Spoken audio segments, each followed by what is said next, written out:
Hello, Year 9. How are you all? I hope you're well.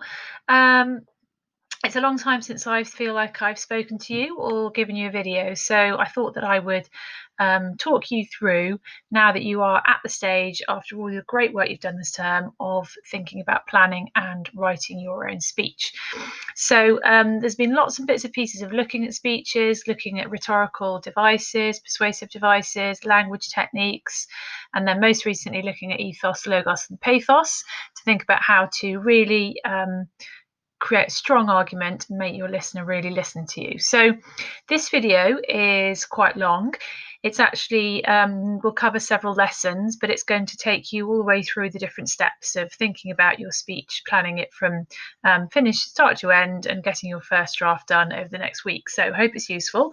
And what I think it's going to require you to do is to listen to a bit and then pause and do a bit of work and then come back to it. So you can go at the pace that suits you. So let's just remind ourselves why we are doing this. Okay, why do you need to plan and write your own speech? Well, we're not going to go through all this here, but for your English language exam, you've got two papers, exam papers, and then there's a speaking and listening sort of non-examination section at the bottom here. So it's not that something you get tested on, but you do, if you want to enter the exam, have to have your copy of the speech sent off to the exam board. Now, the reality is that we're not going to be able to record these just at the moment, but we're going to write them, because writing is really good practice for paper 2 section B, which is just down there. You can't see where I'm pointing. I'll try and find my cursor. Here we go. But in the, a quarter of your English language exam is writing an argument, presenting a viewpoint. You can see that here. For example, writing that homework has no value. So the speech, writing a speech, is exactly the same skill that you're going to use. Sometimes they even give you a speech to write, ask you to write a speech in the exam. So all the skills kind of honed together, and we're going to practice that kind of writing by writing a speech, which then at some point next year you will deliver. So it's called the spoken language element. So at some point next year, as I said, you'll deliver a speech to a small group and you have to answer some questions. You get to choose your own focus. You've got to try and be entertaining. It doesn't necessarily mean funny. That means you need to make people want to listen to you, and persuasive. So bring them around to your point of view. You have to speak individually for between 5 and 10 minutes. That doesn't mean the speech has to be that long, but you give a speech needs to be at least about 3 or 4 minutes, and then you'll answer some questions. So it is an official part of your final GCSE grade, but you can all write really well doing this kind of writing, so I'm not worried about it at all, nor should you. So first job is to think about what that might look like. So some of you are thinking, well, I've seen famous people do speeches, but what is this going to look like for me? So on the next couple of slides, there are a few examples of real students, school students, GCSE students who are doing this task. And what that happens is they get collected and the exam board sends some out and give some feedback so that you can see how they've done. So on this video, it's actually quite difficult for me to play the YouTube videos as well. The sound doesn't really work. So what I suggest you do is pause this video, come out of it, and go into the PDF or the PowerPoint that's attached to the lesson and have a look at these. What you'll notice is that there's quite lengthy feedback from the examiner. And one thing I just want to point out now is what I've put in red. So, range of vocabulary, a clear structure, and well-managed rhetorical methods there, as well as delivering it well. Those are the things that they're looking for. And he got a merit, and this other girl got a distinction. And I've just picked out in red there the things that have caused her to get the sort of top score there. A challenging set of ideas. She's got data, she's got a sophisticated repertoire of vocabulary, it's tightly structured, and it uses a range of rhetorical strategies, which means persuasive devices and ethos, logos, pathos, etc. So that's why we've been learning about all those things. Okay, right at the end of the presentation, you can find the sort of success criteria to get either a pass, a merit, or distinction. But I suggest that you have a look at those. You just click on the links up here to their names. So James and actually I think it's Laura, that might be wrong, but anyway, you could have a look at real life school children giving their speeches, and that will give you an idea of what we're aiming for. Okay, so when you've had a look then at what a finished speech might look like, the first thing you've got to do, if you haven't done that already, is to choose a topic. Now, I gave you these at the end of a lesson yesterday. You can write about anything that you feel passionately about, anything you feel strongly about. Down the right-hand side here are possible, areas, topics. So it could be something to do with school or politics or your hobby or the environment. There are lots of issues that people have been raised recently in the last year or two, which have become really popular for speeches. Global warming, things to do with race and gender, and equality in sport or workplaces. So have a think about what you're interested in. I put there for you some actual titles. So what you should think of an area and then think of almost something that you want to happen. So for example, in these titles, zero size models should be banned, or that you want to persuade people that footballers' pay is a scandal. So you're taking kind of one side of the argument. So what I've written down here, I just need to move my picture up here, is you need to pause the video now and you need to write down the topic you're going to write about. If you're not sure, try not to spend too long thinking about it, because we want you to get on with the writing of it. But maybe talk about it with somebody at home, or pick one of these. You can pick one of these if one of them interests you. That's absolutely fine. But if you're not sure, you've got a topic and you think, oh, will it make a good topic, then just ping me a message. I'm going to be looking out for messages, particularly during the lesson on Tuesday. And it might be a good idea just to check first with me and show my homework if you're not sure what the topic is. Okay, so think of your topic and pause the video and write that down now.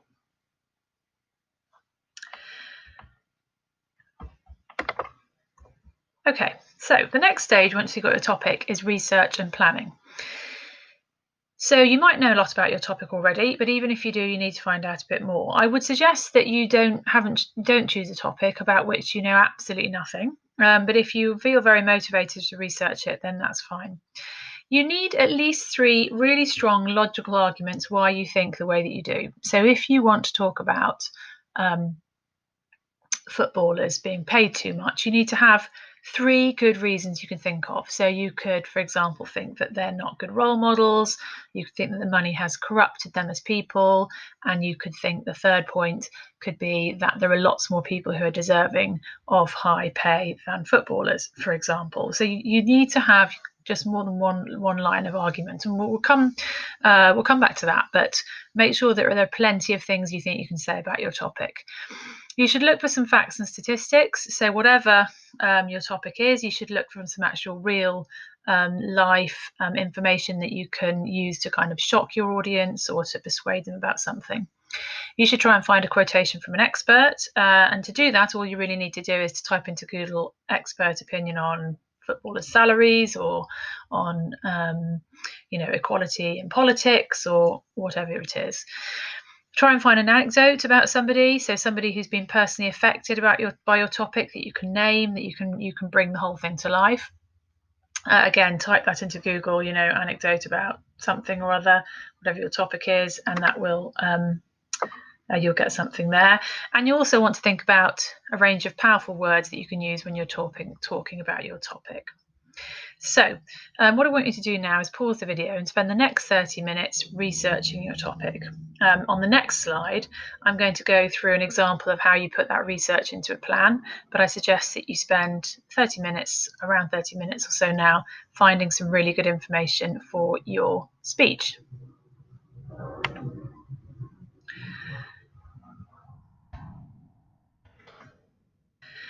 Okay, I'm going to get rid of my picture now. When you have got your information, you can put it into a plan a bit like this, or you might decide to fill this plan in as you go along. you're going to need to remember about ethos, logos, and pathos, and I'm going to show you where those go in this particular plan, but I've just put a reminder at the top of what they are. Actually, where we're going to start is in the middle with the logos, the three main arguments, because if you don't have these, you're going to struggle to have a good speech. So this is where you're going to think, what's the main thing I'm going to say about my topic here? What's another really good point I could make about my topic here? And another really good point I could make about my topic here. In the introduction, you're going to think about, why am I the person who anybody's going to listen to about this topic? What's it got to do with me, or how can I show my real interest in the topic? We'll come back to introductions there, but this is just a brief plan. Conclusion and the pathos, you're going to think about, how do I appeal to their emotions? What words am I going to use? Again, we'll come back to that.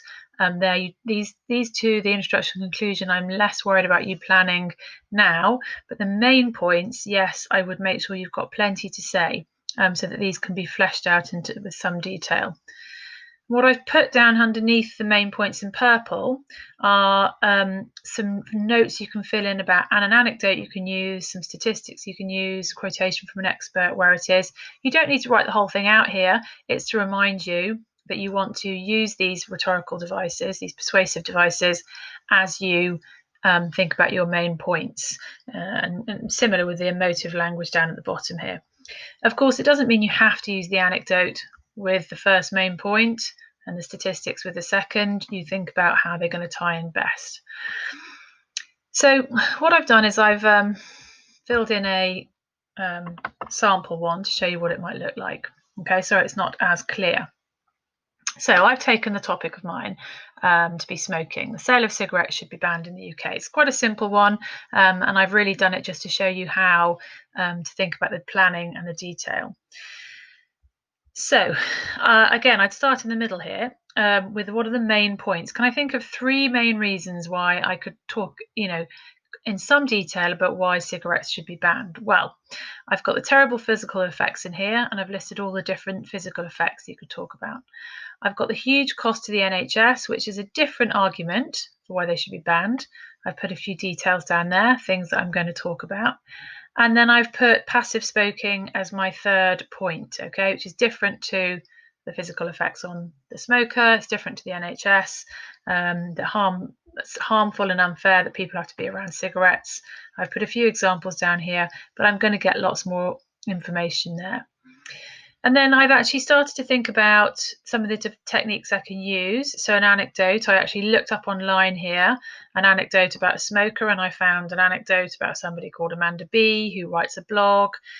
She had a very premature baby after smoking since she was 13, and I've made a note of the website. So I know I can go back and I can think about how I could weave something like that in. Now, I found that quite quickly. You might find a better anecdote, or you might find that the anecdote fits better with one of your different points. I quickly pulled up a statistic here about the cost to the NHS, £2 billion a year, it's estimated, for smoking, dealing with things related to smoking. I could easily get some more in there. I typed in expert opinion on the dangers of smoking or something, and I quite quickly found somebody from this organisation, which I would explain, and I started to put the quote in again.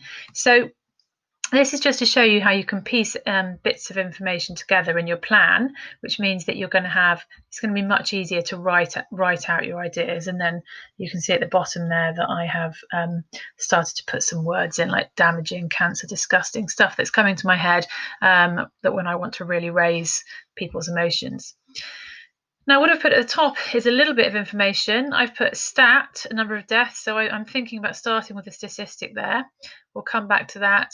Why me? Grandparents suffered, died of lung cancer, so I've put something in there about the ethos, I might say at the beginning, this is why I want to talk about it, why it's important to me. That makes it really believable and makes people sit up and listen if you have a good reason for talking about something.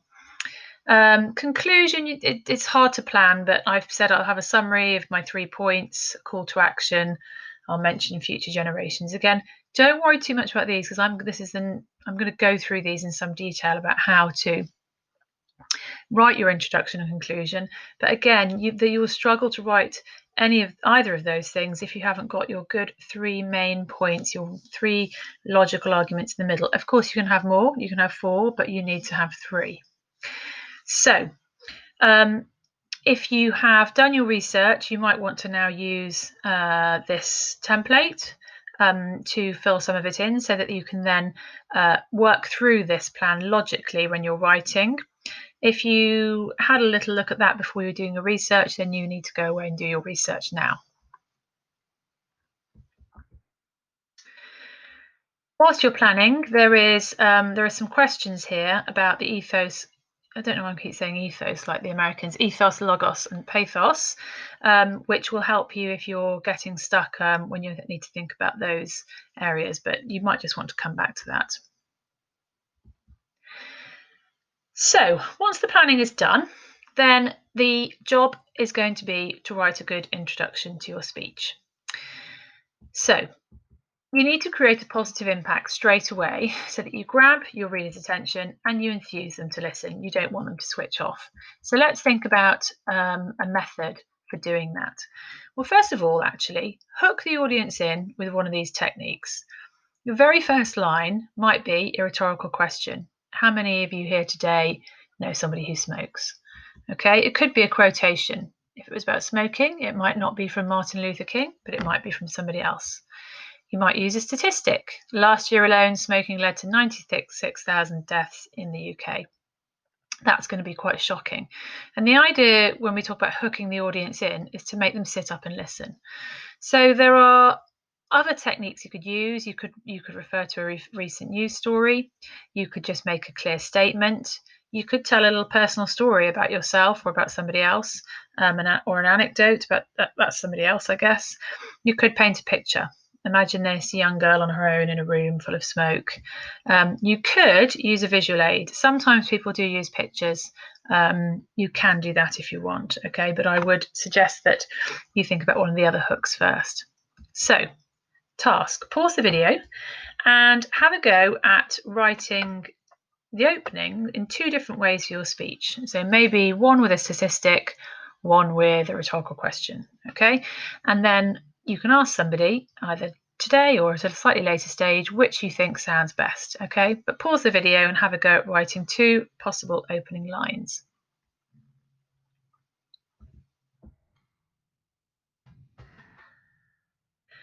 So, once you have grabbed the attention of your audience, you need to clarify the purpose of your speech. So I'm going to show you how to flesh out your introduction. You can't just have one line drawing them in. Okay, so you've got the hook. You've just written 2 examples of these. Well, I've chosen for mine, last year alone, smoking led to 96,000 deaths in the UK. I'm hoping that will shock people and my audience and will make them sit up and listen. You need to follow that up with what we call a preview, and briefly that gives an overview of the main points that are going to be argued. It's not where you develop any arguments, it just summarises each point in as few words as possible. So I guess I'm going to be thinking about my plan, which mentioned the personal cost to people, the cost to the NHS, and the problems of passive smoking. So I'm going to follow up my kind of shocking statistic with something like this. This is a shocking statistic for a country that claims to be dealing with a problem of such an addictive habit. But whilst advertising might have been removed, smoking still causes horrific illnesses, costing the NHS millions of pounds and impacting on the lives of innocent people who can't escape the noxious fumes. So I'm kind of now saying what I think the problem is.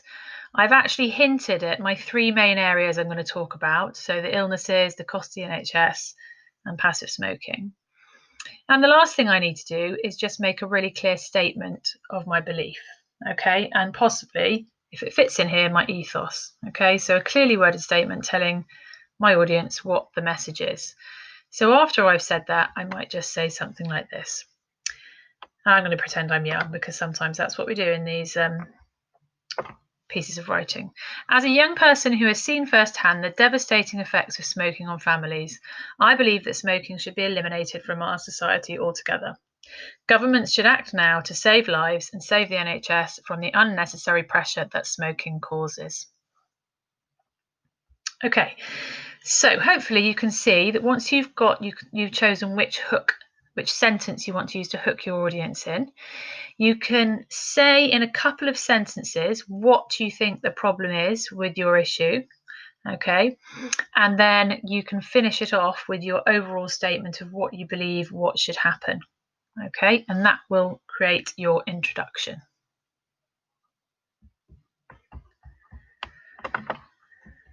Okay, once you've got the introduction written, the next objective is to write the main body of your speech. Now, because you have 3 main points, you're going to have 3 or 4 main paragraphs that you're going to write. You're going to start by writing a topic sentence for each point. What does that mean? Well, something clear that introduces the topic of that paragraph, and then you're going to try and use at least 2 rhetorical devices per topic. Okay, and you might, as a challenge, at some point acknowledge the counter argument. Okay, you might do that just in one paragraph where you look at how other people think, which will add in another section to your speech. Let's have a look at how to write topic sentences. Okay, I'm going to write a topic sentence about the NHS. That's my point, the cost of the NHS. This is it. Smoking doesn't just affect those who choose to do it, it affects all of us because of the huge cost to the NHS of dealing with smoking-related diseases. So now I need to support that with more details and try and use at least 2 persuasive or rhetorical language techniques to help me do that. Let's have a look at what I've written and see how it's fleshed out with the help of language techniques. According to the Action on Smoking and Health England group, the NHS spends approximately £2 billion per year dealing with problems associated with smoking. This staggering amount of money, which includes hospital admissions, GP consultations and prescriptions, as well as any operations or treatment needed for smoking-related diseases, could be available for non-preventable diseases if only people would stop being so selfish. Imagine how it must feel having to wait and wait for essential treatment just because so many smokers were taking up essential resources. Smokers can prevent their illnesses. Many other innocent people can't. Okay, so because of the topic sentence, we know this is going to be about the NHS and the cost to the NHS. So that's a good way to start. And then the rest of the paragraph talks about where the costs have come from, how much the costs are, and what the problem is. What the problem is with having to spend all that money when the NHS could be dealing with something else.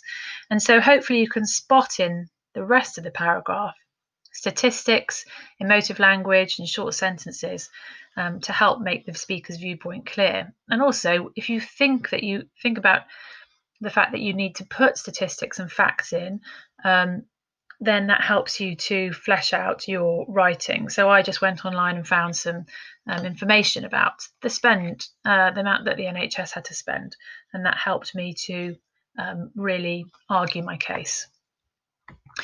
So that's what you need to do for each of your main points. Try and make a clear statement for your topic sentence. Okay, what is the problem? What's the area that you're looking at? And then flesh that out with details, statistics, facts, could be quotations from other people, it might be anecdotes, and all the way through you probably want to try and use emotive language. Now, all of this planning is actually on a one-page sheet that I've also attached to the lesson, which if you're kind of forgetting what goes where, then you can't really, I know you can't see this here, but it does you can just about see it. It tells you about the opening, the first main paragraph, the next paragraphs. So there's a bit more help there if you want to use that. So what you need to be doing now, if you haven't done it, is to write the main part of your speech using your plan. So your 3 or 4 main points, fleshing them out with lots of information.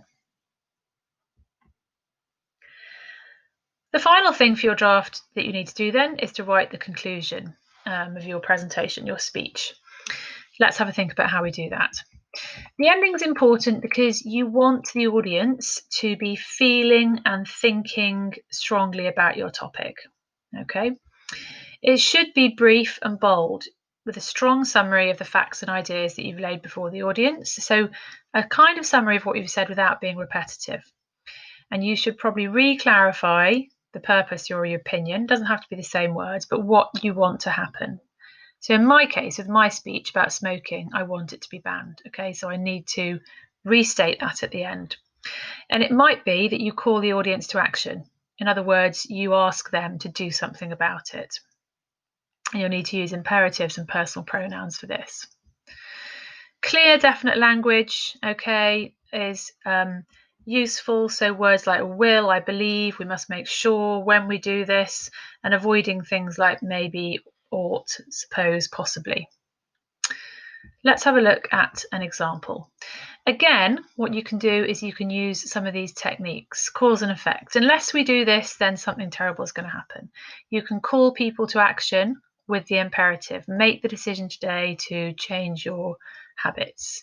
You could do a repeated imperative, stand up for this, stand up for this. So again, right at the end, you're impressing people with your rhetorical devices. Appealing to character is good, okay? So talking to people, looking them in the eye. If you believe in equality, then stop this injustice with smokers taking the money from other needy people, something like that. You can appeal to the emotion by just using some good emotive language. And finally, you can appeal to people power. In other words, you could use those personal pronouns to suggest that together we're going to make a difference, me and the people I'm speaking to. Okay, let's have a look at how that might look in reality. So here's the end of my speech on smoking. Unless we make our views known about smoking, then this disgusting, damaging and costly habit will continue to ruin lives, the lives of those who smoke and the lives of those who live with them. As a result of smoking, people die in agony. Their loved ones suffer far beyond their deaths, and vital NHS resources are spent unnecessarily. So it's time to stand up to the powerful and manipulative tobacco companies and stand up to the retailers who just want to make money out of cigarettes. If we all refuse to accept smoking in our communities, then perhaps someone's life we know can be saved. Thank you.